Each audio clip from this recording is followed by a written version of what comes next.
Before we dive into each individual grid line search method, let's kind of lay out an organizing table. There's a bunch of them that don't use derivatives. There's some that use first derivatives, and there's one really important one that uses second derivatives. Here I've redacted the name of a really important one because the name itself is a revelation, and then there's another one that similarly we want to think about before we give it a name. So let's go on and look at the idea of grid search. That's this one.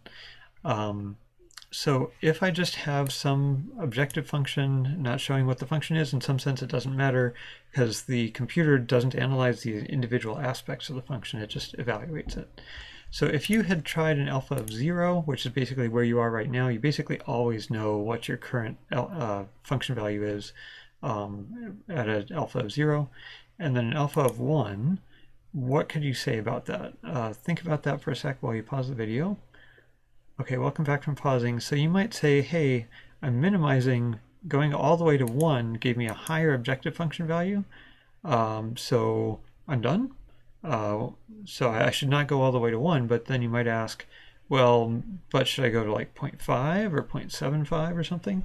So one thing you might do is what we call grid search. You might say, I'm going to take a bunch of steps. How about 0.1, 0.2, etc., which I kind of already hinted at in the video there.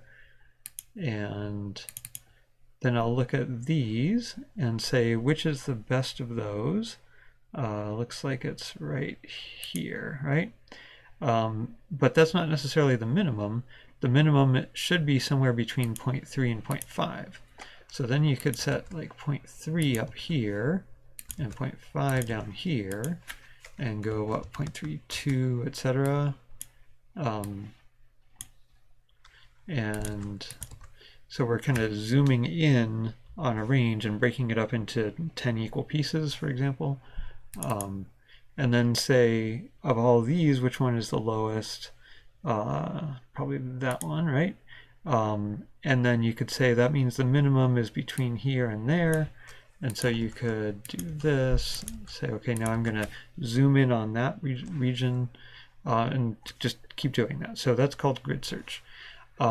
Each time you're reducing the width of the interval where you know the minimum is by a fixed amount, which is great. I'm kind of reusing the function value from here and the function value from here, there, and there. But then I'm computing essentially 10 new ones. I could do 10 steps, I could do 6 steps. It turns out for a balance of shrinking the interval and reusing existing function values, 4 steps is the best. But overall, grid search is actually not the way we want to go. So what method do we want to go? We'll talk about that in the next video.